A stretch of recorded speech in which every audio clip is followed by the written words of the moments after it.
Hi friends, എല്ലാവർക്കും അനൂസ് കിച്ചണിലേക്ക് സ്വാഗതം. നമ്മളിന്നിവിടെ ഉണ്ടാക്കാൻ പോകുന്നത് ബ്രെഡ് കൊണ്ട് ഒരു അടിപൊളി ബ്രേക്ക്ഫാസ്റ്റാണ്. അതിനായി ഞാനിപ്പോൾ കുറച്ച് ബ്രെഡ് എടുത്തിട്ടുണ്ട്. ഇതിൻ്റെ സൈഡൊന്നും ഞാനിപ്പം മാറ്റുന്നില്ല. നിങ്ങൾക്ക് ആവശ്യമുണ്ടെങ്കിൽ അത് മാറ്റാവുന്നതാണ്. ഞാനിപ്പോൾ ഇത് ചെറിയ കഷ്ണങ്ങളായി കൈകൊണ്ട് തന്നെ മുറിച്ച് വെച്ചിട്ടുണ്ട്. നമുക്കിനി ഇതിലേക്കുള്ള ഗ്രേവി തയ്യാറാക്കാം. അതിനായി ഞാനിപ്പോൾ ഒരു ചീനിച്ചട്ടി ചൂടാക്കാൻ വെച്ചിട്ടുണ്ട്. അതിലേക്ക് ആവശ്യമായ എണ്ണ ഒഴിച്ചു കൊടുക്കാം. എണ്ണ നല്ലപോലെ ചൂടായ ശേഷം നമുക്കതിലേക്ക് ആവശ്യമായ കടുക് ഇട്ട് കൊടുക്കാം. ഇനി അതിലേക്ക് ചോപ്പ് ചെയ്ത് വെച്ചിരിക്കുന്ന സവാളയാണ് എടുത്തിരിക്കുന്നത്. ഇതിട്ട് നല്ലപോലെ ഇളക്കി കൊടുക്കാം.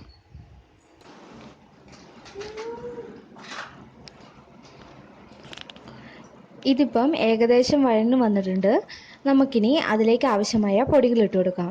ഞാനിപ്പം ഒരു 3/4 ടേബിൾ സ്പൂണോളം മുളക് പൊടി ഇട്ട് കൊടുക്കുന്നുണ്ട്. അതിലേക്ക് 1 ടേബിൾ സ്പൂണോളം ചിക്കൻ മസാലയും ഇട്ട് കൊടുക്കുന്നുണ്ട്. ഇനി അതിലേക്ക് ഒരു നുള്ള് മഞ്ഞൾപ്പൊടി ഇട്ട് നല്ലപോലെ ഇളക്കി കൊടുക്കുന്നുണ്ട്. ഇനി അതിലേക്ക് ഒരു തക്കാളി അരിഞ്ഞത് ഇട്ട് കൊടുക്കുന്നുണ്ട്. ഇത് ഞാനിപ്പം വലിയൊരു തക്കാളിയാണ് എടുത്തിരിക്കുന്നത്. ഇത് നല്ലപോലെ ഇളക്കി യോജിപ്പിക്കാം. ഇനി അതിലേക്ക് ആവശ്യമായ ഉപ്പിട്ട് കൊടുക്കാം. ഇത് നല്ലപോലെ ഇളക്കി യോജിപ്പിക്കാം.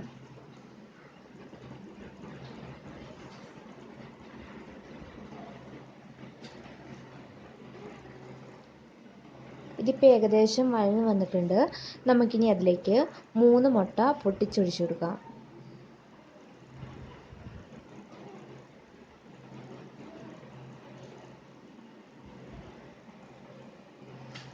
അത് നല്ലപോലെ ഇളക്കി യോജിപ്പിക്കാം.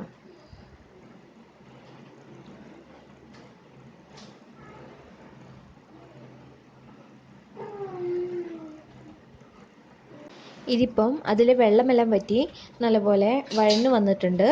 നമുക്കിനി അതിലേക്ക് ബ്രെഡ് മുറിച്ച് വെച്ചത് ഇട്ട് കൊടുക്കാം.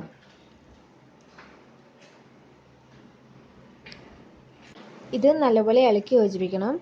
നല്ലപോലെ ബ്രെഡിലൊക്കെ പിടിക്കുന്ന കണക്കിന് യോജിപ്പിച്ച് കൊടുക്കണം. ഇത് ഇപ്പോൾ ഏകദേശം റെഡി ആയിട്ടുണ്ട്.